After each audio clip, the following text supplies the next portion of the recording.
Okay, we're talking face-offs, and I pulled some clips from like 2018, 2019. So we're not going to go old school, and we almost look like we're molesting here. All right, we want to have a little bit of space Victor wins another one. in what we do. This one I'll zoom in on so you get a real look at the face-off here. We're going to get a real look at the face-off here. Okay? So we don't have to get this tight. In the rules, it allows us to physically move. I'll be honest with you, I'm not touching a stick. You can do everything verbally and how we communicate with the guys. So what I'm going to go through is how we get to the face-off. 80% of what you do prior to that first face-off will determine if your guys are going to have a good game. And anyone that's worked with me, I talk about the controllable and being able to control a situation and control the game. The face-off is the key. If we do this well, we set ourselves up to have an outstanding game. If we screw this up, okay, things get tough because we might have a lot of face-offs and, coach is going to be upset and, it makes for a tough time. So really focusing on what we do. Going out and inspecting the field. Check out the face-off area. A ton of stuff is being done on turf fields, but they're in the same spot. The pellets move. We get divots. So we want to be in an area where the ball will actually come out. That's a key thing, getting that ball out. And we want to make sure that the guys handle and everything that they do, the surface isn't impeding. I look at the crease, and I may go 6 feet this way. I try to stay within the crease, but I might be to the edge. Typically, single side, I'd like to move it to my right and be closer to where I need to be, but if I have to go left to create a fair face-off, that's what I'm going to do. So I think it's really important that we get there and inspect. If we're on a grass field,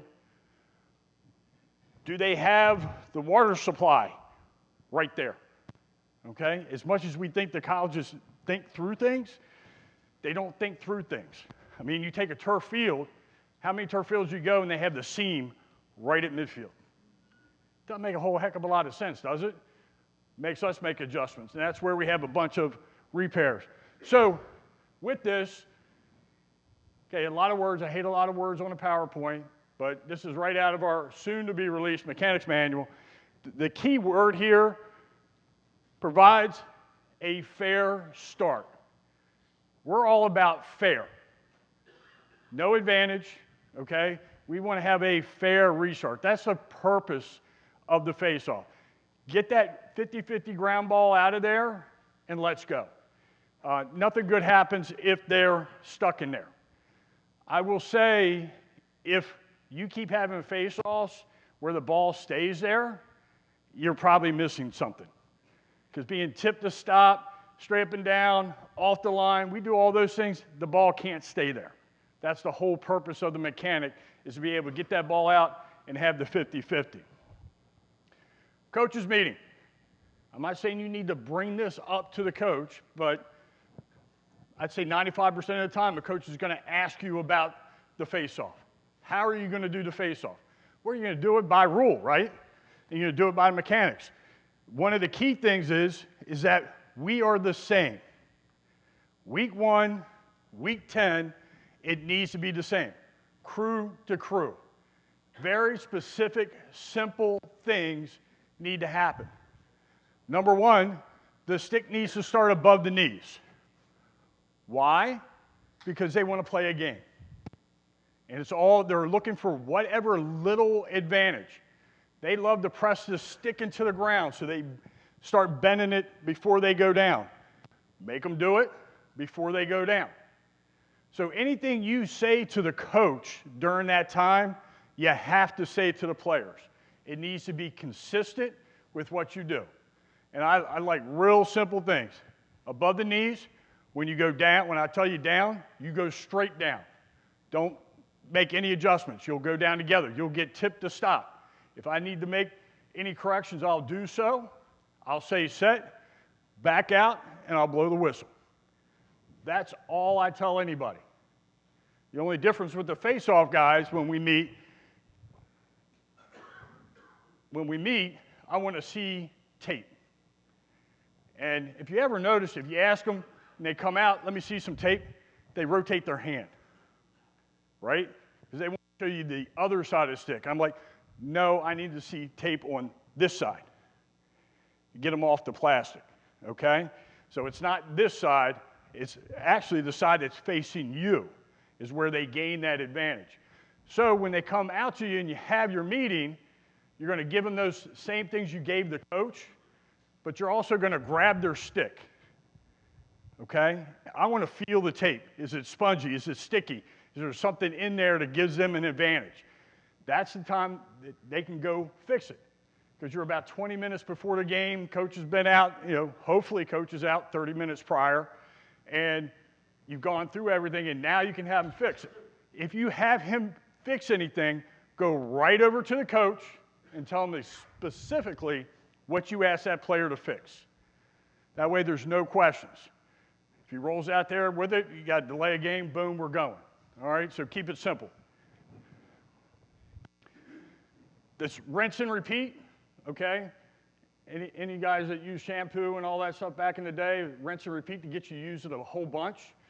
Again, coach, player, same thing, okay? Rinse and repeat and say the same thing. And if we're all saying the same thing week to week, we position ourselves. There's nothing worse than meeting with a coach and he's like, well, when we were over here, this is what the referee said about the face-off. And then you have to be like, well, today, it shouldn't be, we shouldn't have to say today. We should say, this is what we do. So that's why it's important to be consistent as an organization. So we got the helper, the singer, and the wing. The single's doing all the talking, all right? Because if the helper talks and then all of a sudden our single is saying set, we got a mess. So this is why as a crew in your pregame, we all get on the same page.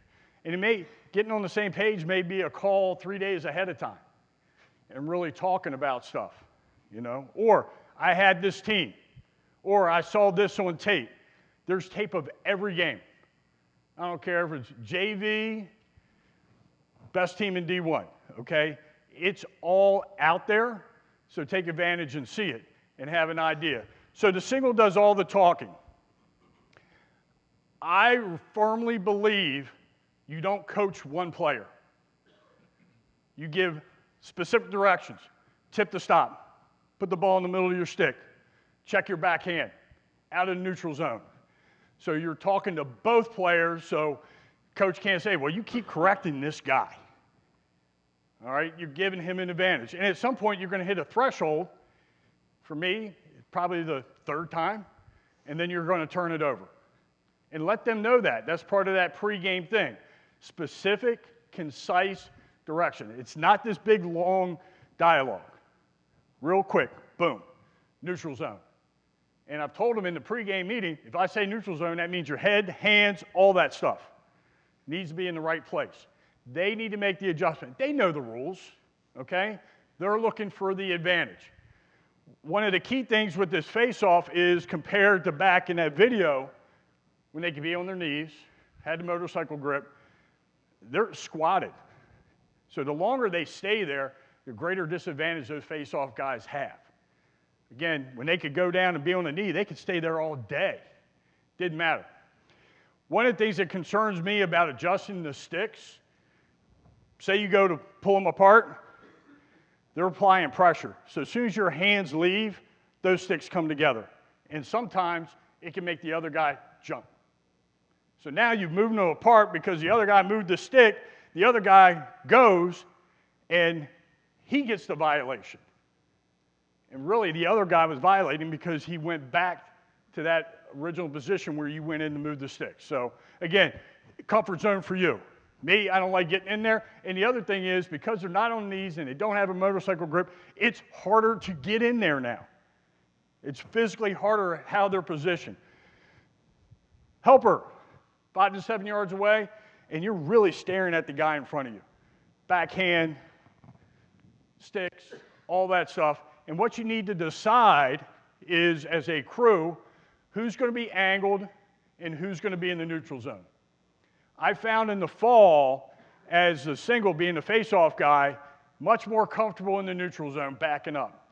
And as I went to clips, when we used to bail out of there and do all that stuff, 90% of the time we were in the neutral zone. Backing out an angle, for me, felt awkward. You got to find your cover zone. So if you're an angle guy, then you want your helper in the neutral zone, so we have that covered. Because again, having that there, that neutral zone, gets us that fair face-off and gets the ball out. If they collapse in the neutral zone, the ball will stay. So we got to make sure we have that clear. So that, again, that's a pre-game thing that we want to go through so that we're on the same page. Again, the helper, you can hear set. But we also know, and the coaches know, once set is said and the single makes any movement, we know that set has been set. Everybody. So video, everybody knows when you move, boom, you said set. Can we have a violation before set? Yes. Line up incorrectly, didn't follow what you wanted to do, or you said down and all of a sudden the guy moves. Yes, we can have a violation, without a doubt. But once you move, everyone knows we're face-offs there. Wing guy running right. A lot of people think this is time off. Sometimes this is the most important guy in our crew. If you notice, I have it inside the wing line. Anybody tell me why? You've got to be able to see those two guys. You've got to be able to see the guy on your side, the wing, especially if they're close together. I don't know how many of you guys play lacrosse or play sports or did whatever, but defensively, you're always taught, man, the ball's over here. So everything's a V. All right, so I'm in a good position. If I'm behind the wing, okay, all I'm looking at is butts. I can't see a hold. I can't see what's going on, and I'm in a bad position. So I always want to be an inside-out guy so that I can react to what's going on. Now, may I pay attention to the wing over here more on the far side? Maybe if they're close together. If they're far apart, then I can focus more on who's tighter. Because the hold's not going to happen initially. It's probably going to happen 5 yards. And if you think about yourself running right, okay, you are trail or you're the goal official. So I like being down at least by the straight line, sometimes deeper on how the face-offs are going. I don't have to travel as far. Another good reason to be in, you don't have to talk to coach. Okay, if you want to get all close to coach, well, he's going to talk to you. All right? Now the other coach is like, well, how come he gets to talk to you and I don't? So get in, you're like 15 yards off the sideline. He's got to make a big deal to get your attention, right? Now, you need to listen, okay? But we got to get the face off and take care of everything. Again, single side. We are placing the ball down and then we're out. Old school, we put the ball in between the sticks and we got in there and we did everything. That actually encourages the players to be tighter. So again, we're going to come up, place the ball, and we're going to get set. I suggest you stand over the ball so that they don't start trying to sneak down. This keeps their sticks up.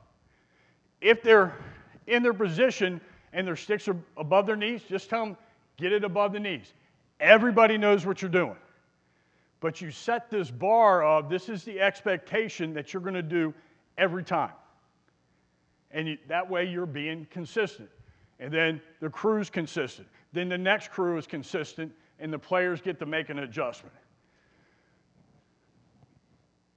Top to stop, that neutral zone is so critical.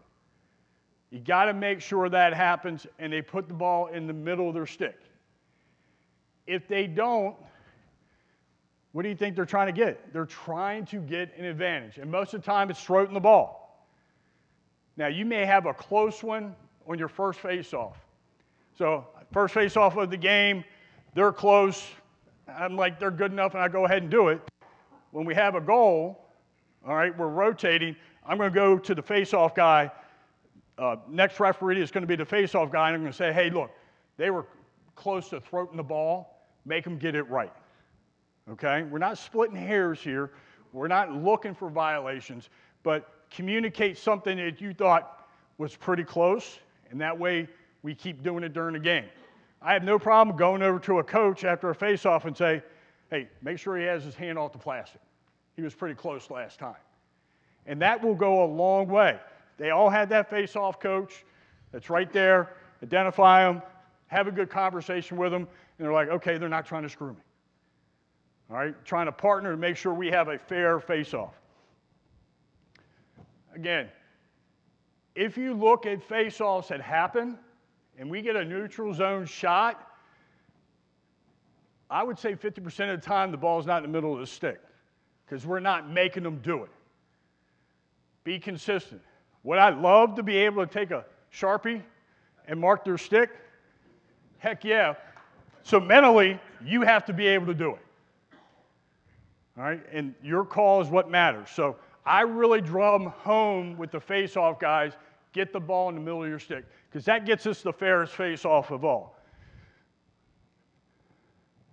The idea with the single is be motionless until you're getting in your position. I don't know this fall if any of you were able to get to a spot where you stop and blow the whistle. I tried a couple times. And it was awkward, but kind of like a golf swing, it's muscle memory. Because I know this fall when you went out and did some face-offs, you're like, oh, God, this moving thing's different. All right, you just got to train yourself again. You got to keep doing it. And another thing I like to do, I don't go over to the face-off guys, but I like watching when they face off, practicing, warming up. You know, most of the time they're on the sideline. So I'll go over to the substitution area and I'll look right down the line, see if the guy's leaning. And I might go over and coach them through their coach ahead of the game. Coach, I said, watching you warm up, man, they leaning a lot. Get them straight up and down so we don't have any issues. That kind of gets you in a rhythm. But you got to find it, take advantage of your spring and scrimmages to be able to try different things, to get your comfort zone, because you're going to find a sweet spot. I'm like a 2 or 3 stepper, and that gets me really comfortable. Some guys like to get way out of there, and that's their comfort zone. I'm not telling you where you have to be. You have to find that spot where you can manage the face-off. I like going straight back because if they push it to me, I take 1 step. That's all I got to do. All right? The goals are covered. I don't have to worry about covering the goals. And I'm in a good spot. But if you notice with the palm up, we got much less of that ball coming right to you as an official. All right? They're raking it out, they're getting it out, and doing those things. Helper, make sure we're stationary and have a sweet spot. I recommend looking over your right shoulder and see where those 6'5" guys are with long poles. I don't know about you, but I don't want to get hit by one of those guys. And it gives you your bailout spot for covering the goal. I see a lot of guys on a face-off that gets pushed to the helper, try to run and get wide. You got no chance to go cover the goal. I actually turn and I look for the point guy. Are they running a flat break? So now I know where the ball's going. That point guy will tell you where the ball's going. If it's coming to him, then you might get wider, or you might run right inside of him to get to your spot. But the idea is to get as close to the goal as you can. You're not going to beat the ball, but if you run to the sidelines, every step you go wide, you're further away, and that ball is flying down the field. So I do recommend, I try to go right down the middle of the field until I can get wide based on what the players do. And that quick shot, sometimes you might only be at the restraining line. It is what it is. All right, that's the part that we give up to have 2 guys on the face-off. Again, guy running right, so critical. You're the communicator. You're the guy that's making sure benches are where they are. Controllable. This is a great controllable. The players are going to be where they're supposed to be. The coaches are going where they're supposed to be. They don't need to coach their players from the substitution area, because then we just end up with a crud show in that area. Want to be able to control it, get them where they're supposed to be. I love it when the guy running right. You do not have to run to the substitution area to get that right. Hopefully you have a big enough voice and you've communicated with the substitution coach before the game and your expectation is there. Most of the time, you can point and they'll make the adjustment. Believe it or not, the coaches want the players back and over to make their life easier because they end up being on the field. When they're on the field, it's an issue for us. It's a safety issue for us. All right? They can interfere with the play. We can collide with them, all those things. So we need to get them in their area, and you give, look, we got lines, we got cones. It's pretty easy. Thank you. If you were in my school, I'd take your phone for a month. That's the real deal. That's what I do. This is a great restart. What I love is the patience. You can see the guy will come in the screen that's running right. He's freezing the area. We're waiting till we get across the line, and we took our time. It doesn't get any better than that. We got to be really purposeful with what we do, and the single guy takes it. Sometimes it feels like, okay, if it went in the opposite direction, well, the guy's going to be a trail. He's right there. Who's freezing the offensive area, okay? Who's watching that? There's nothing worse than a guy running off the field, coming on, and the coach is losing his stuff because we didn't turn around and say freeze. And if they're out, they're out. If you can get them back, that's the home run. But if he makes his way to the substitution area, you got to turn it over. It's not, well, he's not part of the play. No, you have to turn it over because you got to make him do it right. That's a controllable. Real simple, clear cut. You're controlling the game. You're setting the tempo for the game, the expectation of where the players should be. So nice and simple. What violation do you have?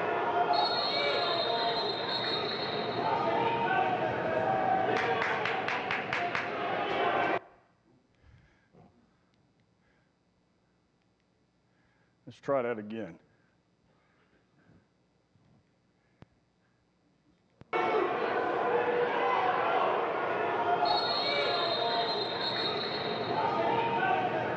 All right, what do we got? I heard foot on the line. Anything else? Another guy lost his phone. All right, in the front row trying to get a good schedule. Got his phone going off. Not me. What other violation did we have there? Did a guy play the ball? No, he went right to the stick. Part of your instruction is play the ball. Initial movement, got to play the ball. Can't pop up and go right to the stick. Can't go right to the body. Had the foot on the line. You're staring at the guy in front of you. Okay? You're checking that line. You're checking his hand. You're doing those different things to make sure that we have a fair face-off. Good news is we had a violation. Post-violation, part of your meeting is instructing those face-off guys what to do. I tell them, you're probably not going to take the ball after a violation, but whoever takes it needs to set their feet beyond the offensive half, and we'll blow the whistle. Real simple. They want an advantage, right? See, whether the wing guy's coming in, or sometimes a guy comes from the substitution area, okay? He can come from the substitution area. They can have 11 guys on the field because we haven't blown the whistle yet. All right? But if you see that guy come from the substitution area, I'm not blowing the whistle till that face-off guy's off the field because they decided they don't want that advantage. They have 5 seconds for us to restart, so they're not violating. Again, let's not put ourselves in a situation where we're trying to be too like this. We got to look at the whole thing going on. So setting their feet. I also instruct them if you violate, make sure you give 5. Whoever plays the ball gives 5. So they've gotten that instruction in the beginning of the game. Something happens, the coach is like, well, you didn't tell them. Oh, yeah, I did.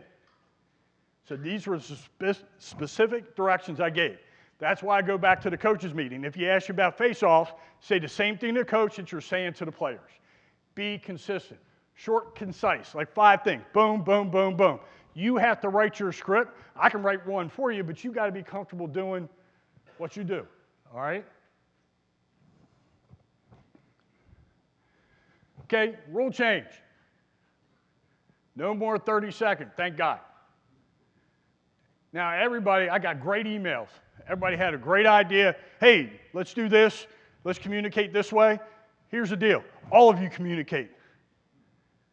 Over-communicate. Everybody, 24. So we're yelling the number, whatever it is. 24. We all know. Everybody's heard the number. Then whoever is going to be near the bench the next time we transition, whether it's the helper that's, boom, it goes in the other direction, or the wing that's becoming the trail, come by, 24 white will sit the next one. That's it. You already know the face-off coach, right? You've communicated with him because you want to set eyes with him. Make sure that face-off coach knows. Everyone knows. Now, the hard part is memory. Right? We have no goal. We get to halftime. We come back out. Oh, crap, 24 is out here. We got to delay a game. But I'm hoping at the end of the half, when we come together, we talk that situation. Just like if we had a flag down or we had an extra man situation, we talk where the ball is going to start. We do that before. That's that dead ball officiating that is so critical. So make sure we're just over-communicating. Some of you have a good memory. Some of you will write it down. And if we have a violation and we get set, may not always have time to write it down because they want that quick restart. If they earn a quick restart, don't you delay it because you want to write it down. Over-communicate, and then if you get a chance to write it down, write it down. So pretty simple, great rule. We'll do an outstanding job with it if we over-communicate. What do you got on this face-off? Very good. Most of you said, I heard motorcycle grip. What else do we got? Knees down on the ground. What else do we got?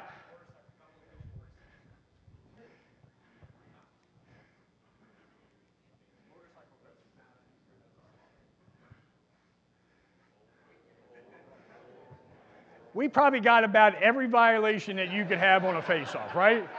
So you're not going to screw it up if you say anything. But I would encourage you, the one thing you do have is one thing to give the coach. Say his knee was down. He came out with a motorcycle grip. He didn't play the ball. He held him. You got a lot to choose from in this one, but give him one specific thing that he can correct. Don't go over to him with 5 different things, okay? It's not going to help you. Again, what I want you guys to do often, because you run a great face-off, is to award possession. You're a great face-off crew if you do a lot of this, okay? If you're doing a lot of this, it's on us, all right? Because if we start the game between the coaches, the pregame meeting, set our expectations of how they're going to do it, we're not going to have a lot of this. We're going to award a lot of possession and be in a good spot. Again, be this guy. Any questions? All right, you got 5 minutes. Guys drank a lot of coffee. Oh, got a question over here. All right, have a violation to help remember the numbers besides the things you've already talked about. Would we also be able to get the table involved and say, pregame, say like, hey, if we call out 24 came to the next, can you jot down a note in case we happen to forget? Obviously, they've got time that we may not have. So the question is, do we use the table? Absolutely. Have those folks at the table and communicate with them so as we come by, that's why I'm saying, hey, 24 white, 24 white, all right? And they're communicating and they're going to help you. Yes, sir. Why not make it mandatory to have all the face-off guys put a black line on their sticks so it's easy to line up? I would love it, but it's not a rule. So I mean, it's not something the NCAA has adopted, so we can't do it. Does the second man have to be given when you're right on top of the face-off guys, or can you say set as you're backing out, set whistle, or do you want the set to be right when you're on top of the guys? I want set when you're motionless, okay? That way, as soon as you start moving, everyone knows you said set. All right? If we say set as we're moving, and then there's some movement, it can confuse people. So we want to be consistent in set. And then we blow the whistle. Find your sweet spot. And I'm going to tell you in your first couple games, you'll do what I did in the first fall game. I explained perfectly to both teams in the pregame how we're going to do the face-off. I said set, bang. Okay? Wasn't motionless, didn't move, didn't do anything. And that might happen. And they say anything, hey, change up. But as you get comfortable with the mechanic, you'll make that adjustment. And you're going to find your sweet spot. Like I said, you might be straight back, you might be angled, you may be, please don't be a sprinter. Okay? Nobody wants to see if you can play DB in the NFL. All right? Because the faster you move, you're going to make that kid jump, especially the kid facing you. And that's on you. That's a controllable. So nice and controlled how we go back. Nice rhythm. Not trying to make anyone jump, and you want to be under control. Because when I watch tape and guys are sprinting out of there, one, terrible balance. Your head and shoulders are back. You guys can never play DB in the NFL because you're chesting over your toes. All right? So you need to be under control. That's vital. Player violates, comes out for the next one, delay game, he is allowed to take the one after because it's delay game, which says it's never a violation. Yeah, he's got to go out. He goes out, he can't do the next one. But the one after that, Yes. he can. Yes. And I've had a coach say, well, I'm just going to have him come out and we'll have delay game, violate, and you do another one. I'm like, Coach, do you really want to turn the ball over? He's like, oh, yeah, that's stupid. So, again, they may try little tricks. The bottom line is that guy can't come out and do the next face-off. Period. Can he play on the wing? Yes. He can't do the face-off. All right? Any other questions? Wing violation does not affect the face-off guy. Yes, in the back. A violation, and then during the play, there is a goal and one that involved with a face-off. Guys are blocked from the ensuing face-off. I'm not letting him come out and do the next face-off. Okay, so we got to keep in mind that when we have no face-off, Yep. foul will be blocked. TA? That's correct, guys. Listen, participating face-off player is the only guy that this applies to. So if it's 24 white, he can't participate in the next face-off. So wing player number 12 doesn't matter. He can come back out. If 24 is the face-off violator, he can go and play the wing on the next face-off. But he can't take the face-off. Situation that Troy just said. You're going to have, BA started to allude to it. So 24 white violates. They go down, there's a hit. 24 white. Oh, hang on.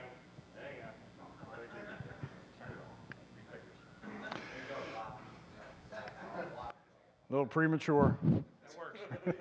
Maybe it works. You guys hear me or not? Okay. So bottom line is this. 24 violates. You could have a situation where there's several minutes that go by and there's a goal scored. And you got a late hit that's not gonna basically tell us we're not gonna have a face-off. So now he can't really participate because there's no face-off. So now you go out and you play another 4 or 5 minutes and you have a halftime. And you go out and have halftime. Now you come back out and it's gonna be a face-off. And there's a delay game.